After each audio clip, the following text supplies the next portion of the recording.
प्रभु को पाने की सच्ची इच्छा नहीं है, सच्ची मानिए, इसीलिए अन्य इच्छाएं तुम्हारे हृदय में क्लेश पहुंचा रही हैं।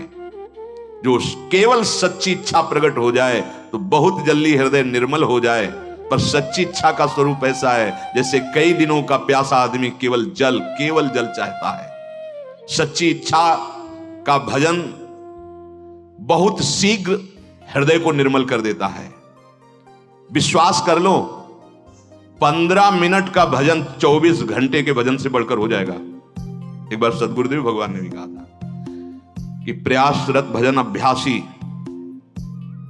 जब प्रेम रस भजन को प्राप्त होता है तो 5 मिनट में उसका इतना भजन हो जाता है, वो रोम रोम पुलकित, सामने युगल सरकार और निज मंत्र चल रहा। 5 मिनट ऐसी स्थिति की 24 घंटे का भजन। यहां कह रहे 15 मिनट का भजन सच्चाई से बिल्कुल डूब कर जुड़ करके, तो 24 घंटे का बाहरी अभ्यास उसके बराबर नहीं होगा। भजन की सच्चाई हो रही है तो इसकी पहचान है भजन करने वाले की उन्नति। जैसे भूखे मनुष्य को भोजन करने से क्षुधा निवृत्ति होती है, तुष्टि होती है, पुष्टि होती है, ऐसे सच्चाई से भजन करने वाले को स्वाभाविक संसार से वैराग्य और स्वरूप का ज्ञान अपने आप स्फुरित होने लगता है। नहीं, मैं शरीर नहीं हूं, ये सब मांगे मन इंद्रिय प्राणों की, शरीर की नहीं, वो अपने आप स्फुरित होने लगता है और प्रियालाल के चरणों में प्रेम अपने आप होने लगता है। सच्चाई के भजन से, लगन पूर्वक भजन से।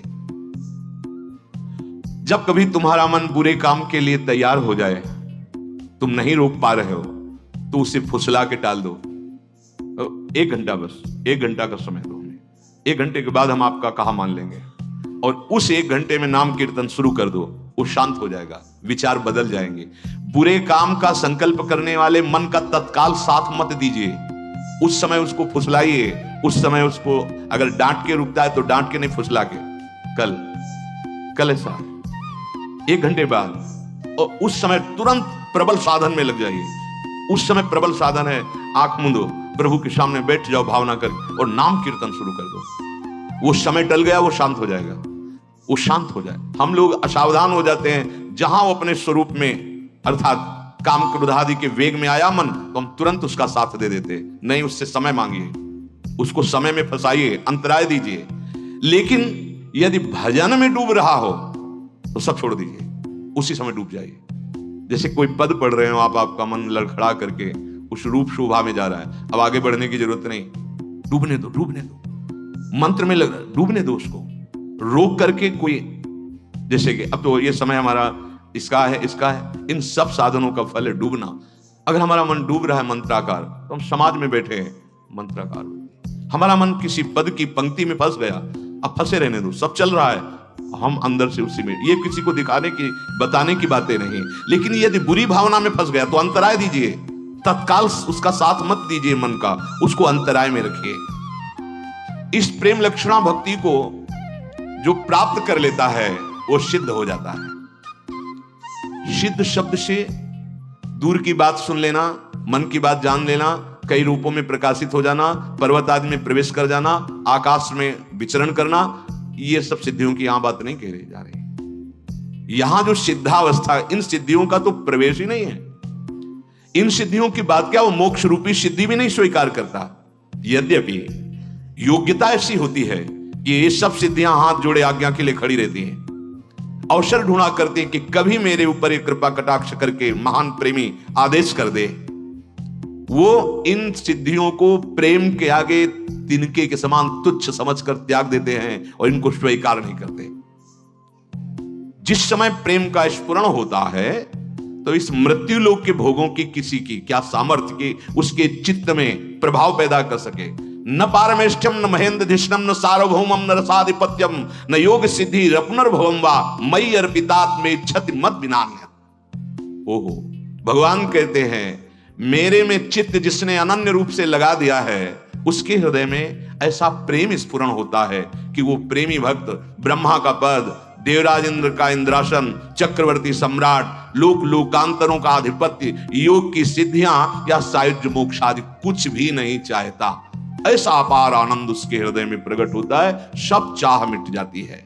हमारी प्रार्थनाएं ऐसे प्रवचन ना सुने जाएं जिस प्रवचन में कहा जाता है कि भगवान की प्राप्ति, अरे कोई खिलवाड़ है वाणी से, शास्त्र सम्मत वार्ता, कोई मनमानी वार्ता नहीं। ऐसे वचन ना सुने जाएं जो ये कहते हैं भगवान की प्राप्ति दुर्लभ है, अरे कोई सहज है क्या, ये भगवत प्राप्ति हो जाएगी, तुमको भी हो जाएगी। ऐसे ही बातों का जो उपहास करते हैं उनके लिए मत सुनो। सिद्धांत पर विश्वास करो, भगवान पर विश्वास करो। जो भगवत प्राप्ति को दुर्बलत्व और असंभवत्व बोलते हैं, ये बड़े भक्ति में विघ्न डालने वाले लोग हैं। हम नहीं कह रहे, ये महापुरुष के वचन, तस्मा शास्त्रम प्रमाणम थे। अरे असंभव है तो क्या हुआ, अब क्या रास्ता क्या खुल गया, आगे इसमें लिखा हुआ है। वो सोचता है भगवत प्राप्ति तो असंभव है ही, पाप नाशक भगवान का नाम है, तो जितना बनेगा हम 2-4-10 माला नाम जप करेंगे, भगवान तो मिलना नहीं क्योंकि असंभव है, भगवत प्राप्ति दुर्लभ है। ये बड़े भारी विघ्न है। ऐसे विघ्न के वचन कभी भी भगवत मार्ग के उपासक को कानों से नहीं सुनना चाहिए, क्योंकि अनुभूति तो उनको है नहीं, विषय छोड़ सकते नहीं। रुपया, मान, सम्मान, लोक इसको सत्य मान रहे हैं तो दुर्लभ तो है ही उनके लिए। अरे भगवत प्राप्ति जैसा सहज त्रिभुवन में कुछ नहीं है। सोचा रसगुल्ला आ जाए, चाह करो रसगुल्ला की भला भी आ जाए, हमें बताना, उसके लिए प्रयास करना पड़ेगा। और सच्ची कहता हूं, हृदय से रो के अगर चाह कर दो तो अभी दर्शन मिल जाए, अभी बस अन्य चाहे हट जाएं। इसी के लिए तो प्रयासरत है, इसी के लिए तो अनन्य चिंतन की नाना प्रकार की जो साधन संपत्ति फेंकी जा रही है। लो, कथा, वार्ता, सत्संग, सेवा, नाम जप, नाम कीर्तन, मंत्र चिंतन, इन किन प्रकारेण अभ्यास के द्वारा चित्त वृत्ति केवल प्रभु में लगा दो। वो श्री कृष्ण को तुम्हारा मन चाहिए, वो कह रहे हैं मन मना भव मद भक्तो माद्याधि माम नमस्को। भाई यदि हमारी बात समझ में आ रही हो तो इस मन से प्रभु का चिंतन, प्रभु का नाम, प्रभु का रूप, इससे बड़ा कोई डोनेशन नहीं। सबके उदर भरण पोषण के लिए विश्वंभर भगवान, सब जहां तुम्हारी दृष्टि भी नहीं पहुंच रही वहां भी भोजन पहुंच रहा है, वहां भी उनके प्राणों का पोषण हो रहा है। हाँ, कर्म के अनुसार, कर्म के अनुसार, लेकिन सबका जीवन भरण पोषण भगवान कर रहा है, इसीलिए उनका नाम विश्वंभर है। वो तुमसे अन्न नहीं मांग रहे, वो तुमसे धन नहीं मांग रहे, वो कह रहे हैं मय्येव मनाधत्स्व, मयि बुद्धिम निवेश है। नहीं नहीं, तुम धन से या किसी दान से भगवान को खरीद नहीं सकते। एक, केवल एक है, मन दे दो। आप सब कुछ दे सकते, मन नहीं दे सकते, क्योंकि इसी से तुम भोग भोगते हो, इसी मन की प्रेरणा से तुम संसार में विचर रहे हो, इसीलिए नहीं अनुभव कर पा रहे हो। कहते हो भगवत प्राप्ति कोई बात है क्या? अरे भगवत प्राप्ति कोई बात ही नहीं है। अगर शुद्ध बोध की बात कहें तो किसको किससे कब प्राप्त करना है, वही है, वही था, वही रहेगा, उसके सिवा मत्ता परतरम नान्यत् किंचित् अस्ति धनंजय। तू भटक गया, अपने को भूल गया, बस वो भूल सुधार ले, स्मृति लब्ध्वा, तू भगवत प्राप्त ही है, अनुभव में आ जाएगा। तू वही है, ब्रह्मविद ब्रह्म ही भवति, जानत तुम्हें तुम्हें हो जाएगी। न किंचित वांछति, प्रेम लक्षणा भक्ति, प्रवचन नहीं, प्रेम लक्षणा भक्ति। यत् प्राप्य न किंचित वांछति, भगवान से भी नहीं, मंगव्यो भलोन बाप सो, जो प्रभु राखे टेक। क्या मांगना, किसका अभाव, किस वस्तु व्यक्ति स्थान का अभाव। जब विराट जिसके एक एक रोमकूप में अनंत ब्रह्मांड वास करते हो मेरा, तो किस व्यक्ति की सहयोग की आवश्यकता। और जो एक चींटी के भी हृदय में खूब आराम से सो रहा है, इतना सूक्ष्म, फिर किसकी हमें सहायता की जरूरत है। विश्वंभर स्वयं संकल्प से अनंत ब्रह्मांडों का सृजन करने वाला मेरा यार है, मेरा यार है। यार को समझा नहीं, अपने प्यार को समझा नहीं। कहा वह मोर दासा करे तुच्छ नरन के आशा, तो कहो कहां रहा विश्वासा। केवल प्रवचन नहीं, जीवन होना चाहिए। जीवन, अगर जीवन नहीं, स्थिति नहीं, भूमिका नहीं है तो उपहास के योग्य है, वो उपहास का योग्य है। बिन विवेक वैराग्य भक्ति बिन सत्य नय को मानो, भगवत विमुख कपट चतुराई सो पाखंडे जानो। आंतरिक वृत्ति को भगवान में लगाने के लिए मानवदेह मिला है, मनोरंजन के लिए नहीं मिला है। धर्मयुक्त विषयों का सेवन करते हुए वैराग्य पथ के पथिक बनते हुए आंतरिक और श्री कृष्ण की प्राप्ति कर लो मानवदेह, केवल इसके लिए। तो यत् प्राप्य न किंचित वांछति, जिसकी प्राप्ति के बाद कुछ प्राप्त करना बाकी नहीं रह जाता। हम कहते हैं हम श्री कृष्ण दास हैं।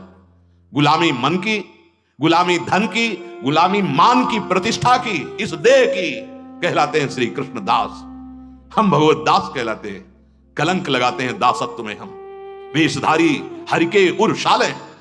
नहीं नहीं नहीं, हम जैसे हैं अपने प्रभु के हैं, और प्रभु मेरे हैं, सिर्फ मेरे हैं। ये ठसक अंदर हृदय में आ जानी चाहिए। तो न किंचित वांछित क्यों मांगे? तुम अल्पज्ञ हो क्या? तुम्हें पता नहीं है? सर्वज्ञ हो, सर्वशक्तिमान हो, कर तुम अकर तुम अन्यथा कर तुम हो, क्यों मांगे? आप देखो, आप देखो, आपका मैं दास हूं, आप देखो, आप जैसे चाहो वैसे रखो, जोई जोई प्यारो करे सोई मोई भावे। या मेरा संकल्प नहीं, ये सृष्टि आपका संकल्प है। आप देखो, हम आपकी आज्ञा का पालन करेंगे। अनन्य चिंतन, अनन्य दासत्व, अनन्य सेवा, जितने कर्म हो सब आपको समर्पित, जीवन मुक्त हो जाओगे। न किंचिद वांछति न सोचति, यस्य भक्तिर् भगवती हरौ निःश्रेयसेश्वरे विरिकीर्तो अमृतांबोधौ किंचुद्रई खातकोदकै। जो भगवान की प्रेम लक्षणा भक्ति को प्राप्त होता है, मानो अमृत कुंड में किलोले कर रहा है, क्षुद्र गड़ैया के गड्ढे की तरफ क्यों देखेगा? जो भगवदानंद का रस हृदय में ले रहा है, दास भगवदानंद का रस नहीं तो फिर है क्या? फिर है क्या?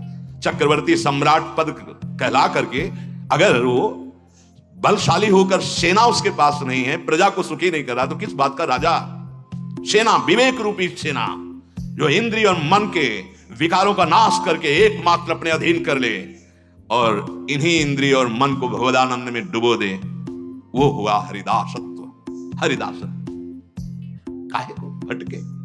हरि भज छाण न मान नर्तन को, मति बंछय रे तिल तिल धन को, अन मांगे आगे आवे गो, जीव पल्ला गए पल को, कहे हरिदास मीच जीवावे त्यों है धन आपन को। धन की चाह, हमारे हृदय में भोगों की चाह, नाना प्रकार के वासनाओं के खेल, सम्मान प्रतिष्ठा, और कहलाते हैं हम श्री कृष्ण चरणारविंद का दासत्व लिए हैं। हाँ, प्रारंभ में ऐसा हो सकता है, लेकिन सिद्धांत नहीं कहता कि याचना करो, सिद्धांत नहीं कहता कि अपनी वासनाओं को सामने रखो। नहीं, उनको दबा करके आग लगा दो। नाम की आग, राधा राधा राधा, वो अंदर ही अंदर सब भस्म हो गई, सब नष्ट हो गई। उनको बढ़ावा देना नहीं, प्रारंभ में ही, क्योंकि अभी शरणागति हुई है हम और हमारे अंदर विका, उनको हमें सहना है, उनको दबाना है। हमें ये बिल्कुल विश्वास रखना है, वो सर्वज्ञ है, सर्वशक्तिमान है, सर्वत्र है, तो यहां भी है, वो मुझे जानता है, वो सब कुछ कर सकता है, पूर्ण भरोसा है। आगे बढ़ो, वो सुधार देगा, अंदर भी सुधार देगा, बाहर भी सुधार देगा। यही परलोक सकल सुख पावत मेरी सुभैया कृष्ण गुण संचु। हृदय से विश्वास करो, बहुत प्यार करते हैं प्रभु अपने जन को। बिल्कुल नहीं, किसी से भी यदि चाह की तो कलंक लग जाएगा शरणागति पे।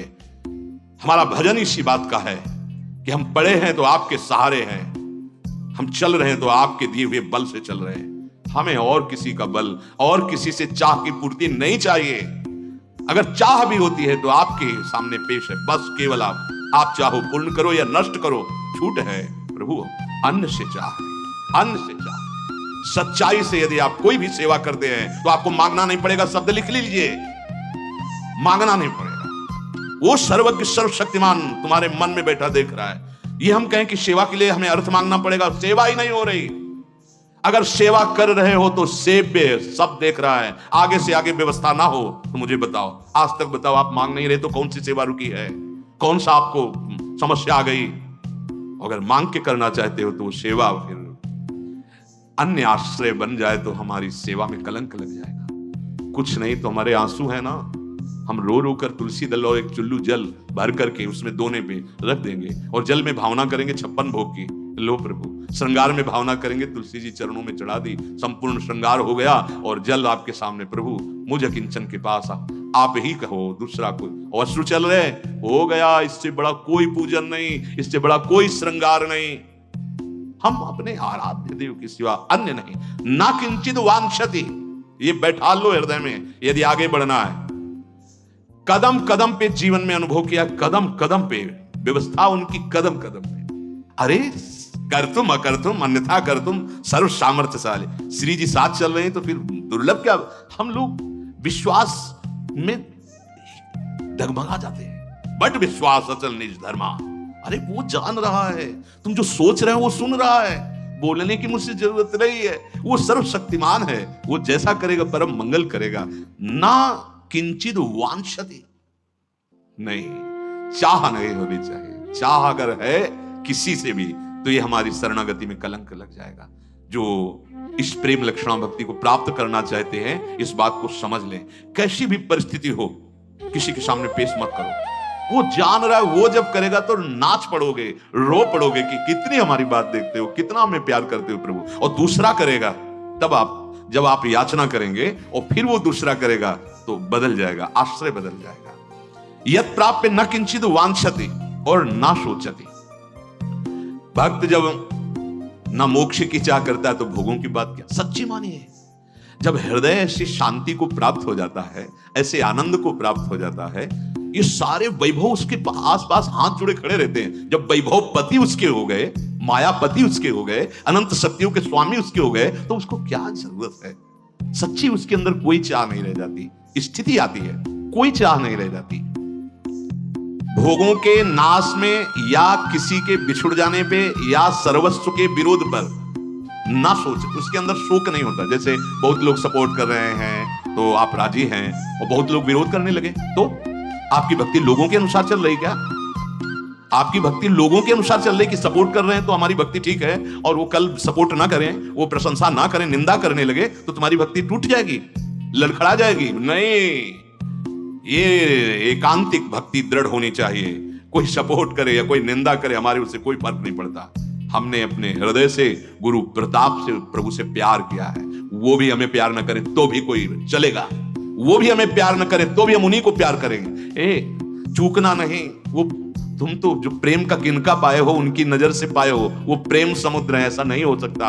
वो प्रीति की रीति रंगीलो ही जाने, वही जानते हैं प्रेम का कैसे निर्वाह कर आ जाता है। वही नंददास प्रभु छवि विलोकत, प्रीति के प्रतिपाल, प्रीति के प्रतिपाल। कोई भी वस्तु, कोई भी पदार्थ नष्ट हो जाए, शोक मत करना। लीला बिहारी के ऊपर विश्वास रखना, वो एक साथ ऐसा सब। और सच्ची मानो बड़ा कृपा होती जब कोई सहयोगी नहीं होता, क्योंकि मन को भागने का अवसर नहीं मिलता और एकमात्र उन्हीं की तरफ भागता है। बड़ी कृपा करते हैं प्रभु, आसपास से घेर देते और एक मार्ग, एक झीना सा मार्ग देते हैं। हरि शरणम, चलो इस मार्ग में चलो। बड़े से बड़े तिरस्कार, विपरीत परिस्थिति या प्रिय वस्तुओं का नाश हो जाना, उससे कोई शोक नहीं होता। नामदेव जी महाराज की कुटिया है, वो कहीं कीर्तन में थे, किसी ने सूचना दी आग लग गई आपकी कुटिया में। बड़ी मेहनत करके, झुलस करके लोगों ने कंबल और कुछ ऐसी वस्तुएं निकाली। सर्दी का समय था। श्री नामदेव जी महाराज जब आए तो देखा भीषण लपटे कुटिया में उठ रहे। बड़े आनंदित हो गए, प्रभु कितनी कृपाल हो, इस रूप में आप आए हो।